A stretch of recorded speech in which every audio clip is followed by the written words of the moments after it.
Okay, so today we're going to start with chapter 10, and we're going to do this a little bit differently. I don't think that we need the visuals that we needed for positioning, so um, I'm going to lecture just directly off of the PowerPoints, um, and I'll try to describe any kind of visual that I feel like that you need to get. Chapter 10, what you're going to notice throughout the chapter and throughout the lecture is that what we learned in chapter 13 we're going to apply in chapter 10. So we'll talk about the technical factors and their effects on image quality. Image quality being contrast, density, and sharpness of recorded detail. So what we're going to talk about in this chapter is spatial resolution, contrast resolution. We're going to talk about noise, the different types of noise, and we've got a couple of different types of noise. We'll talk about imaging factors in our speeds, image receptor speeds. We'll talk about the correlation between optical density and exposure. Really, optical density is an archaic word. It still applies, but as far as imaging and its results on or its result on optical density, it's not the same as what it was with screens and films. We'll talk about image processing, and I'm not talking about processing as in going through a processor as film did, but rather image manipulation and display. So we'll talk about geometric factors, subject factors, artifacts, and what we can do to maximize the good signal to the image receptor so that we get as high quality images as we possibly can for interpretation. So when we're talking about quality, image quality, what we're talking about is accurate representation of the anatomy, and that a high quality image reflects the appearance of the anatomy accurately, not just in whether or not it's there, but its shape, its size, and its representation in the differences between adjacent structures. So, high quality image um, is we acquire high quality image whenever we have good sharpness of recorded detail, and we also have good visibility of recorded detail. We have good contrast, density, and sharpness. So what we call those things are the things that we desire are spatial resolution, contrast resolution. In test questions, you're going to find that sometimes you're going to have a tendency to confuse spatial resolution with contrast resolution. Most of your test questions, whenever they're asking about contrast resolution, most of the time they're just going to ask about contrast. Resolution is without any kind of qualifier in front of it is spatial resolution, and spatial resolution is sharpness of recorded detail. So spatial resolution has to do with lines, planes, angulations, anything that gives you either a sharp image or destroys a sharp image. And in those, we're talking about umbra and penumbra. Penumbra being an unsharpness, umbra being a sharp image. So if you see the word resolution all by itself, you're going to automatically assume that we're talking about spatial resolution, and that is your sharpness of recorded detail. Contrast resolution is almost always going to come with the, if resolution is attached to it, it's always going to come with the qualifier contrast resolution, and that's just contrast. So contrast resolution is the same definition of contrast that we talked about in the last section, and that is just difference between the dark images and the light images and whether or not you can make a distinction between tissue types based on the differential absorption inside of those tissues. So bone versus soft tissue provides your contrast. Differences in soft tissue type also give you differences in contrast as well. So factors we don't want. We don't want noise, and we don't want artifacts. We can't totally eliminate noise, but we can minimize it to a degree, but it's always going to be present. One type of noise we can completely eliminate, but the other type of noise is always going to be present. And artifacts, most of your artifacts, you can't always get rid of all the artifacts. There are artifacts that are inside of the patient's body and artifacts that are on the outside of the patient's body. If a patient has a broken pencil lead inside of their body, that would be an artifact. Metal shavings inside of the body technically would be an artifact, but it's an internal artifact that you can't get rid of. So what we're going to concern ourselves with are the types of artifacts that we can actually remove from the patient and thereby improve the quality of the image.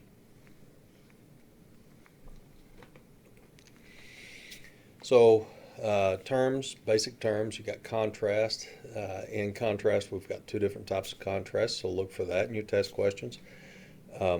A subject contrast is difference in tissue type. So again, you've got bone and soft tissue, or you've got soft tissue and air, or you've got bone and air, or you've got different types of soft tissue like you've got fat and muscle. So it's differences in tissue types. Radiographic density is what we see as a result of the differences in tissue type. So subject contrast gives us a radiographic contrast. Without subject contrast, we will have no radiographic contrast. And density, also we've got two different types of density. We've got patient density, and patient density is really what gives us differences in patient density is what gives us contrast.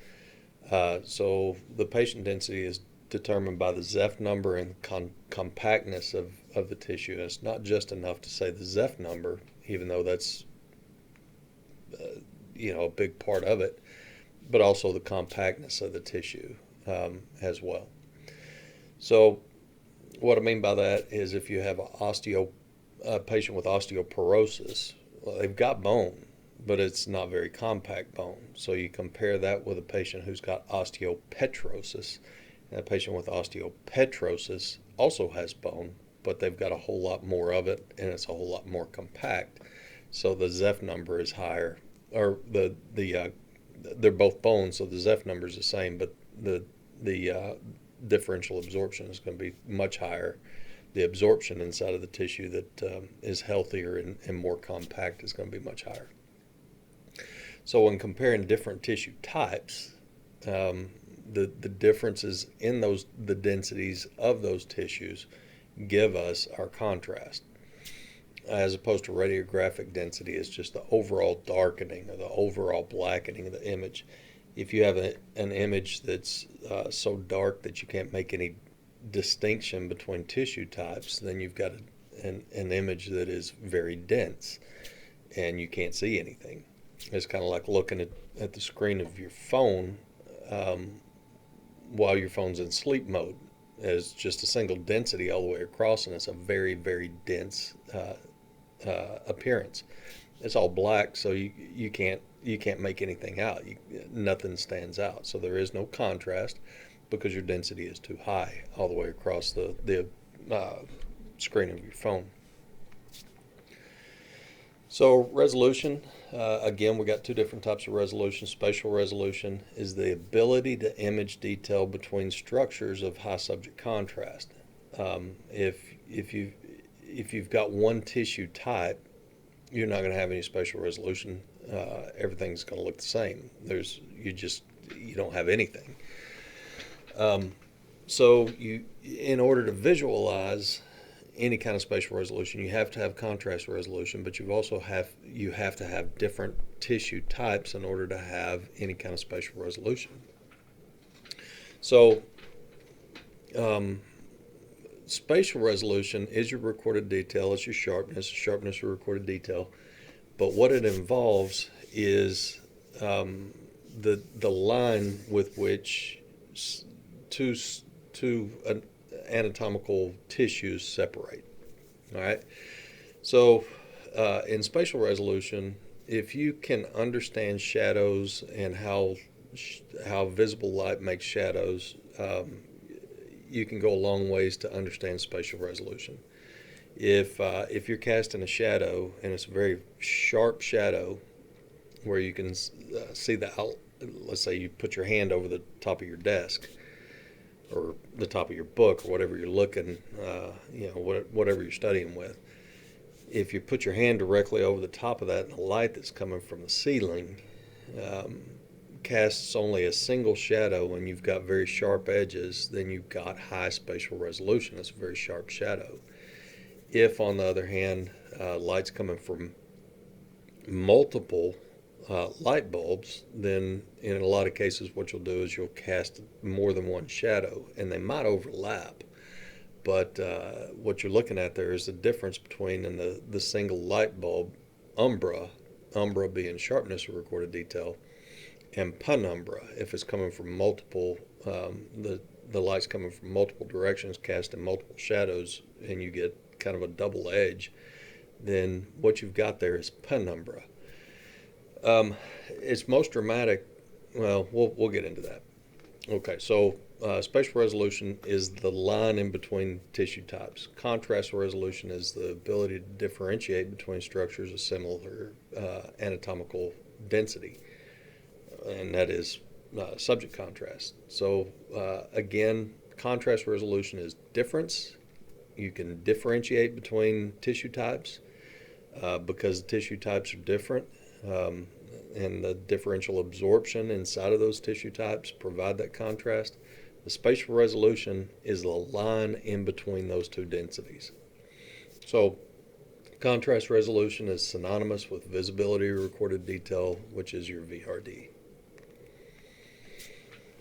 The definition of noise is just radiographic noise is the random fluctuation optical density on the image, and we've actually got two different types of noise.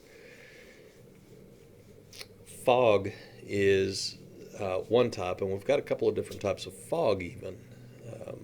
We tend to focus on Compton scatter radiation as a fog. And what Compton does, and it is a type of noise, it lays down a layer of density across the image, and that basically covers up your sharpness of recorded detail and destroys your visibility of recorded detail. But the other type of noise is quantum model, and we'll talk about how quantum model is formed, and we talked about it in the last section too, but we'll talk more about it throughout this section.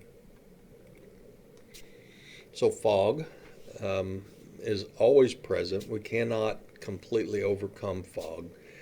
There are certain types of fog that are worse, and we can limit fog by doing certain things. All right. So we want to use a proper KVP. KVP controls our penetration, but unfortunately, as KVP goes up, we change our differential absorption. As KVP goes up, we get a greater percentage of the X-ray beam penetrates through the patient. Along with that, a greater percentage of the scatter that we create penetrate through the patient as well. So the scatter is undesirable because it just lays down a level of density across the image, and again, it covers up our sharpness of recorded detail and destroys our visibility of recorded detail. So how we control fog and minimize it is by using a proper KVP first off.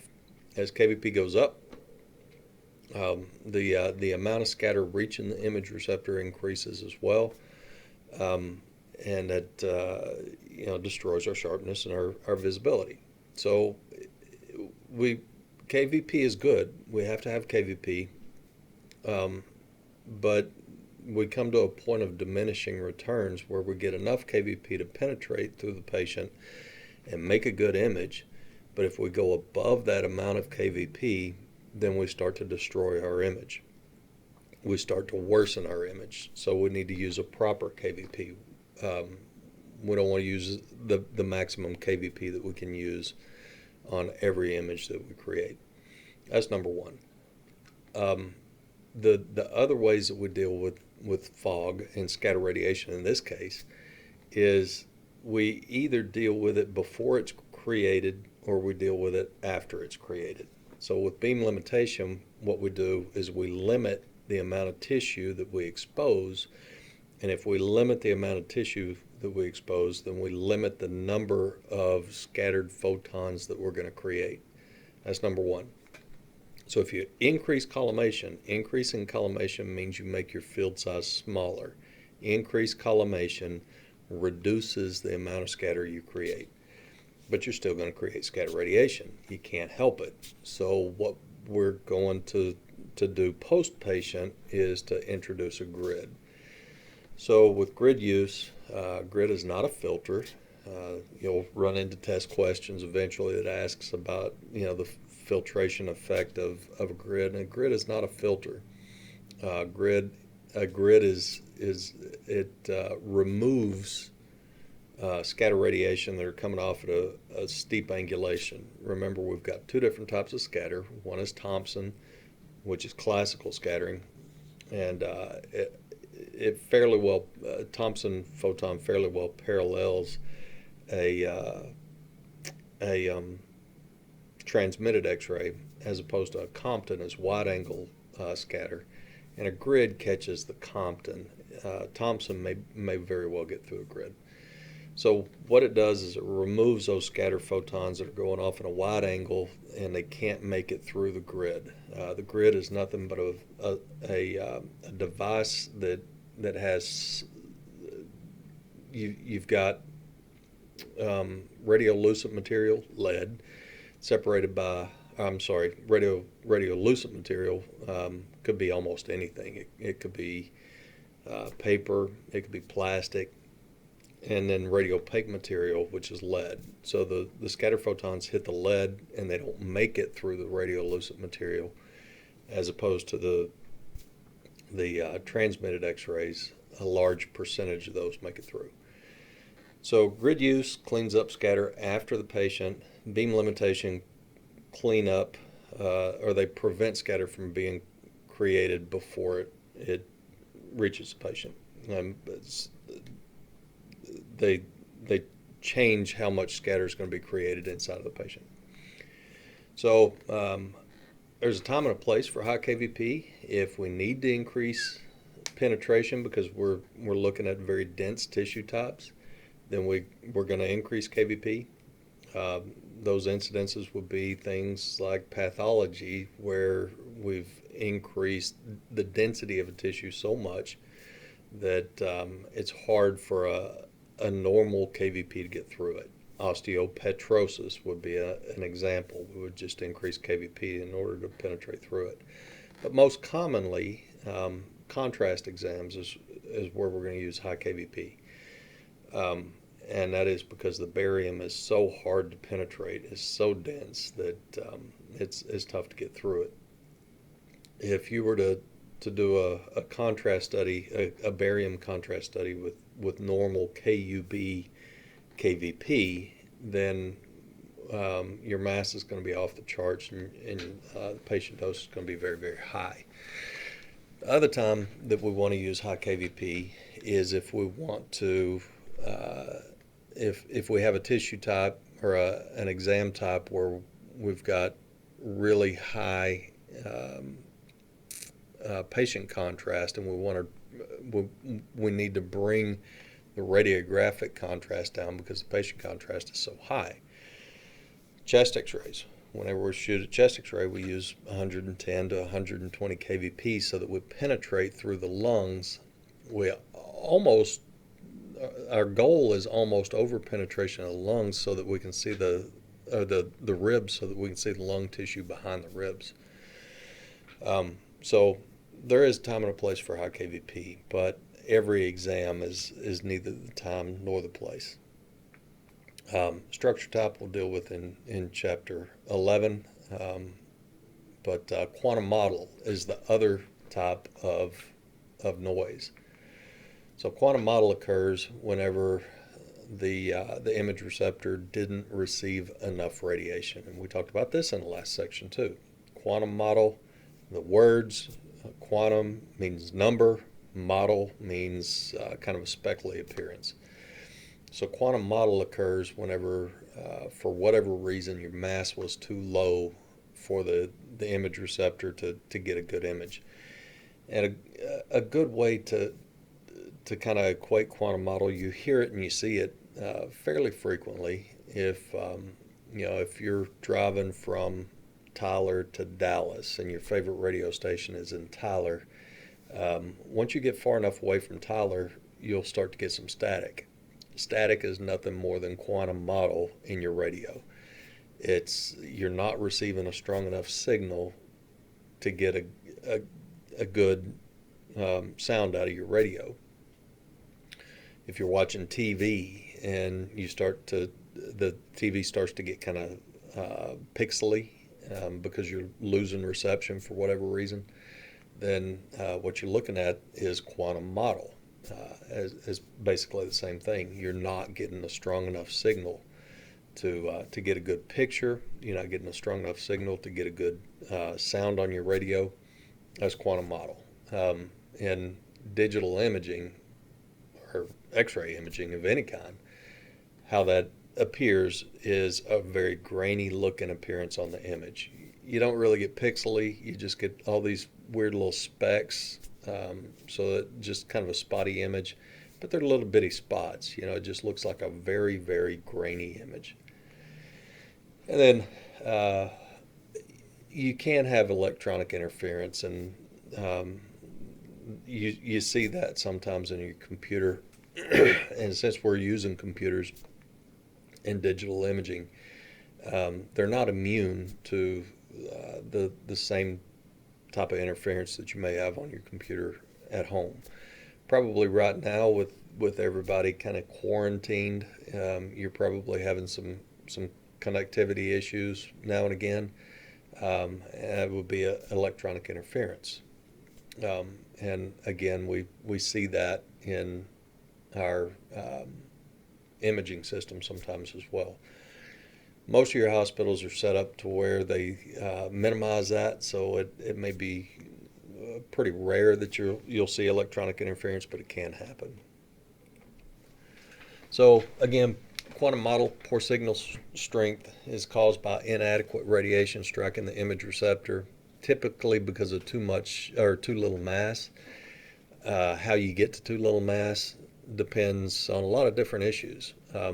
First, according to the law of reciprocity, if you have two techniques using the 15%, I'm sorry, not law of reciprocity, but the 15% rule, if you increase your KVP and you decrease your mass, then your image receptor exposure remains the same. But the quantity of photons, because you've reduced the mass, the quantity of photons striking the image receptor is going to decrease a little bit.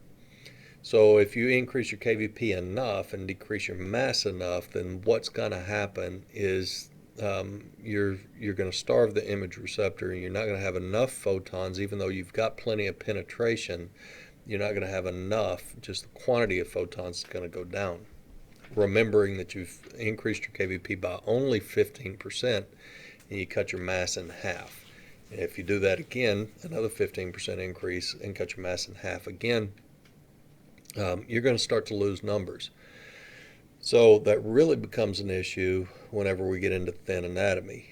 And going back to what I was talking about over here, if with appropriate KVP, if you are you get into the mindset that with digital imaging, the thing that controls your contrast and your density the most is not KVP, but it's a computer algorithm. You would be accurate. But if, let's say, you're shooting a hand with 100 KVP at a fractional mass, then you're going to wind up with quantum model. So we have to have an appropriate KVP level. We can't use high KVP on everything. So quantum model, when we use a high KVP, especially on thin anatomy, we introduce quantum model even that much quicker. So, quantum model primarily is that we lack mass. But of the two factors involved in mass, on some image receptor systems, the we can have adequate mass, but using now our law of reciprocity, if our MA station gets high enough and our exposure time gets low enough, then what we might introduce is quantum model, because our image receptor systems aren't fast enough to respond um, to the um, to the short exposure times. So we've got a couple of things going on there. One is, if you remember when we were talking in the talking about quantum model in the last section, um, I told you that when we were in Pirtle and I had we had the processor and we were using screens and films, I gave the students a lab um, tour, and I'd take them into the dark room and I'd take a film out of the film bin and I'd put it on top of the table. I'd put my hand on it and I'd ask one of the students to flash the lights as quickly as they could, and they were unable to most of the time flash the lights fast enough to keep from exposing the film. But I had one student one time that flashed the lights so fast that I processed the image and the film came out perfectly clear. And that was because the lights came on, but the film itself didn't have enough time to respond to the light. So with screens and films especially, there is a definitely a time component to mass. So your exposure time can get so short that that the image receptor, especially films, couldn't respond to it. That doesn't really seem to be as much of an issue with DR. Maybe slightly more of an issue with our imaging plates in a computed radiography system, but DR seems to be pretty good at picking up any kind of radiation exposure at all.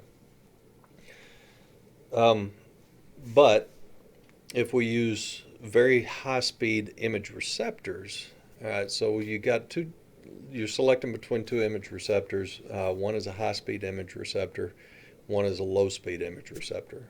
What image receptor speed means is how much radiation dose you need to the image receptor to make an adequate image.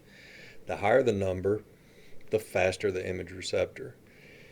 What I mean by that is if you've got a 400 speed image receptor and you've got a 200 speed image receptor, the 400 speed will be twice as fast as the 200 speed.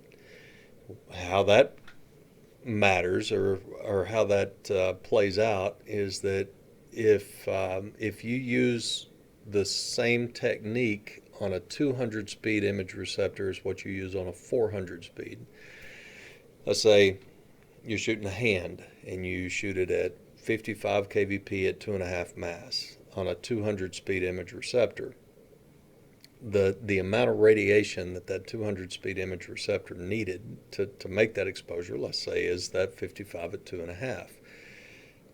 The 400 speed captures the radiation.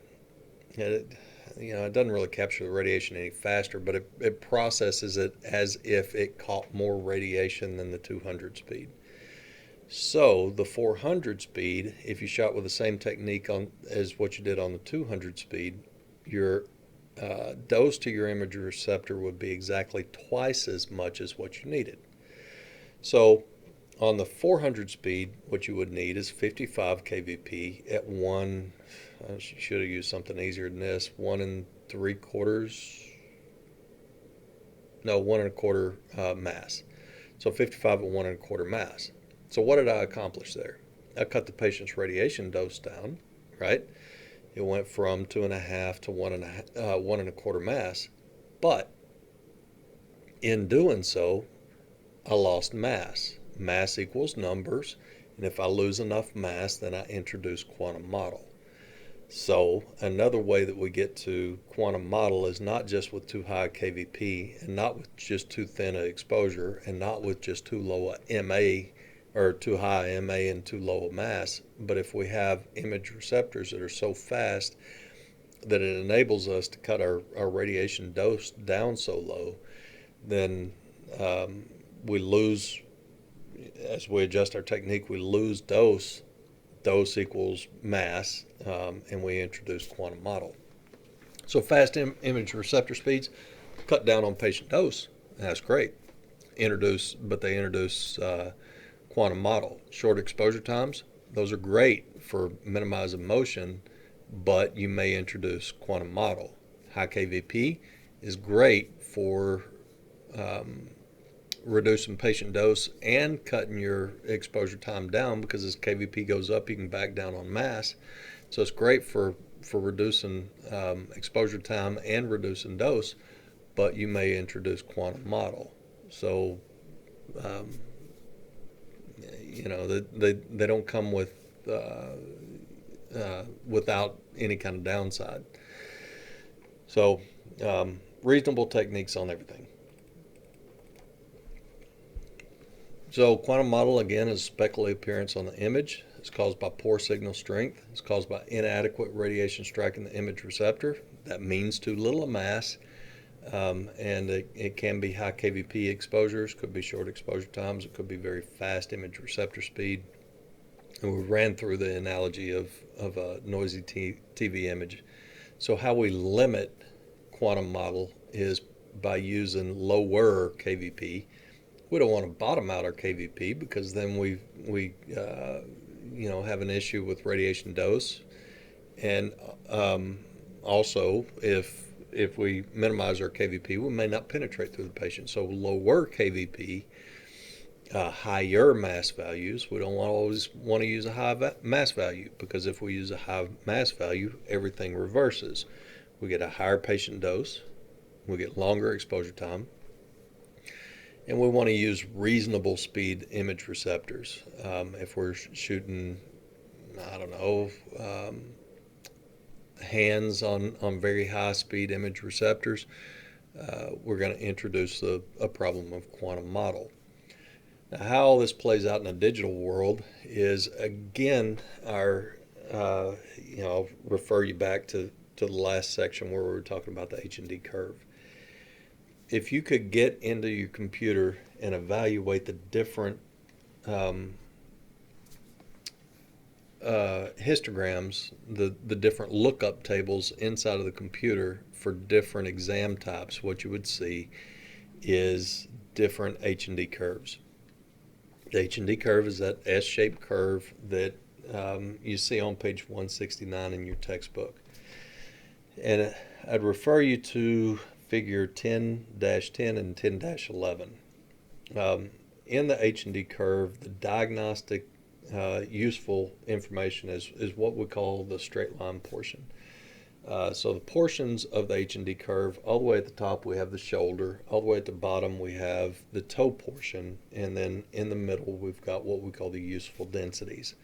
If you look at figure 10-11, you see the difference in two curves. One is more horizontal and one is more vertical. And what you can evaluate on the H&D curve, and again, refer back to your notes from the last section, is contrast. What you've got in the H&D curve, on the bottom you've got log relative exposure, and on the vertical portion you've got the optical density. So the LRE is just exposure, so don't confuse yourself with the log relative. That's just the exposure that you expose the patient with. So you see in figure 10-11, you see kind of a step wedge grayscale where you can differentiate between contrast levels. So what you have in the purple or the dark blue curve is this very vertical, so a little bit of exposure gives you a great difference in optical density. So a vertical H&D curve goes from very light to very dark densities very quickly, which is high contrast. A very horizontal gives you the exact opposite. It takes more exposure to go from one density level to another, so the differences in density are spread out. Difference equals contrast, and we've got a lot of different contrast levels. So what we have with a horizontal H&D curve is latitude. We've got low contrast. So vertical, high contrast; horizontal, low contrast. What else we can evaluate there is the speed. Going back to film, in production of an X-ray film, what you had was a piece of polyester that had a blue tint in it. And what they did is they put an emulsion on both sides of that polyester base. And in the process of doing that, they introduced fog. It was minimal, but it was still present. So an X-ray film was never perfectly clear. Even if they didn't put an emulsion on it, it still wasn't perfectly clear. It had a blue tint to it. That blue tint was there to reduce eye strain on the radiologist. Instead of looking directly into the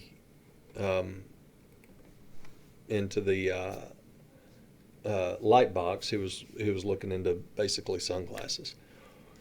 So a blue tint was there to reduce his eye strain, but it added density. When they put the emulsion on, it added density. So what we had was a base density plus fog. So base plus fog is the minimum density a film would demonstrate. So speed was a measured point on how quickly an X-ray film would get to a density of 1. So looking at the vertical axis there on figure 10-11, 1.0 is a measure of density.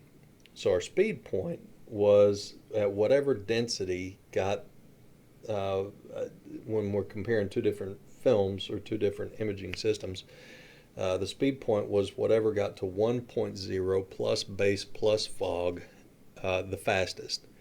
So really, in comparing two H&D curves, it's immediate.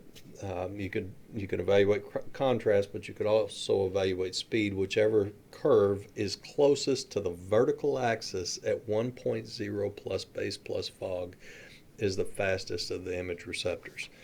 So comparing those two, the dark blue line is not only higher contrast, but it's also a higher speed image receptor. So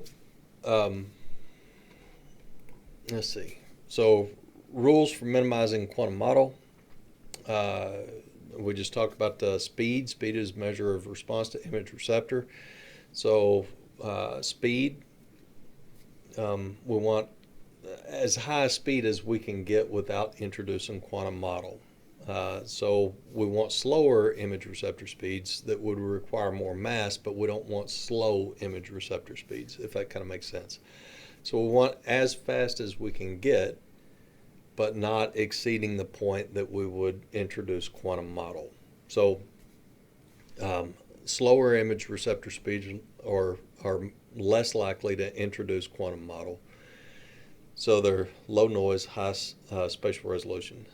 Unfortunately, fast image receptor speeds introduce more quantum model. They require less mass, which is good for the patient, but they introduce more quantum model, and they naturally have a higher noise and a lower spatial resolution.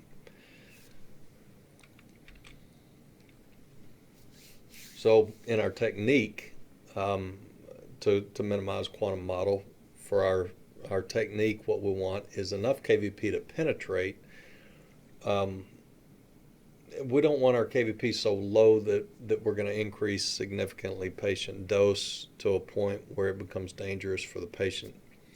So we want adequate penetration. We want good penetration through all tissue types, but we don't want to over-penetrate. As we over-penetrate, the possibility for losing contrast is introduced. But at the same time, as we over-penetrate, then in order to keep from both over penetrating and overexposing, we would have to decrease mass. So we want to increase KVP to the point where we get adequate penetration, and then we want to rely on mass to give us our exposure. So if we increase KVP too much, then we lower mass and we introduce quantum model. So as a result, what we want is we want adequate KVP with adequate mass.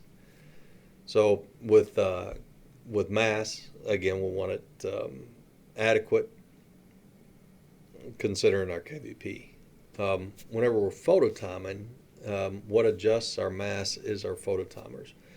We talked about that in the last section as well. If you're phototiming and you use too high of a KVP, then naturally your mass is going to be too low.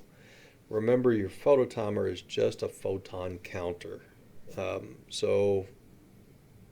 It counts the number of photons that comes through the tissue that's directly on top of the phototimer. So if you increase KVP, you increase penetration. It counts photons until it gets to the right amount, and then it sends a signal over and discontinues the exposure. And it's not really the number of photons as much as it is the quantity of radiation, quantity and quality of radiation. So as KVP goes up, quality goes up, and it absorbs that, the phototimer absorbs that radiation, sends a signal over to discontinue the exposure, and it shuts off too soon. If it shuts off too soon, then again you introduce quantum model. So the moral of the story there is mass has to be adequate to prevent quantum model. You have to have adequate MA, you have to have adequate time, but you can't have too high of a KVP that reduces the overall mass to a point where you introduce quantum model. You also want high-speed image receptors, but not so fast that they introduce quantum model. All right? So speed and minimizing radiation dose to the patient is important, and it's a good thing, but again, there comes a point of diminishing returns where you can increase the speed so fast to reduce patient dose, or increase the KVP to a level that, good thing is, it reduces patient dose, but it introduces quantum model, which is noise. All right. So rules for radiographic quality: fast image receptors have high noise and low spatial resolution and contrast resolution. High spatial resolution, contrast resolution require low noise and slow image receptors. Low noise accompanies slow image receptors with high spatial resolution, contrast resolution.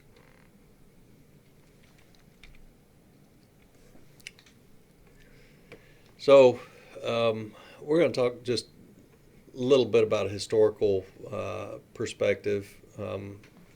Sometimes learning about a previous technology is good, so that you can kind of understand where we are and understand the terminology and the theory behind